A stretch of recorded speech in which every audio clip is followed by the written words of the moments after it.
Okay, இன்றைக்கி நம்ம டேஸ்டியான குருமா எப்படி பண்ணு பார்க்கலாம். ஒரு கடாயில் எண்ணெய் ஊற்றிட்டு அதில் இலை, பட்டை அண்ட் காடமம், க்ளோவ் போட்டுட்டு கொஞ்சம் ஃப்ரை பண்ணிவிடுங்க. அப்புறம் ஆனியன்ஸ் கருவேப்பிலை போட்டு மிக்ஸ் பண்ணிக்கோங்க நல்லா.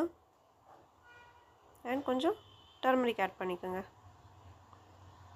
டர்மரிக் அண்ட் சில்லி ஒரு 2-3 பீசஸ் போதும். நெக்ஸ்ட் ஜீரா பவுடர் அண்ட் இஞ்சி பூண்டு பேஸ்ட் வீட்டில் பண்ணதாக இருந்தால் இன்னும் கொஞ்சம் டேஸ்ட்டாக இருக்கும். மிக்ஸ் பண்ணிக்கோங்க. தென் டொமேட்டோ, உப்பு போட்டுங்க. அப்புறம் ஒரு சைடில் கோகனட் ப்ளஸ் பாதாம் போட்டு ஒரு கோகனட் மில்க் ரெடி பண்ணிக்கோங்க.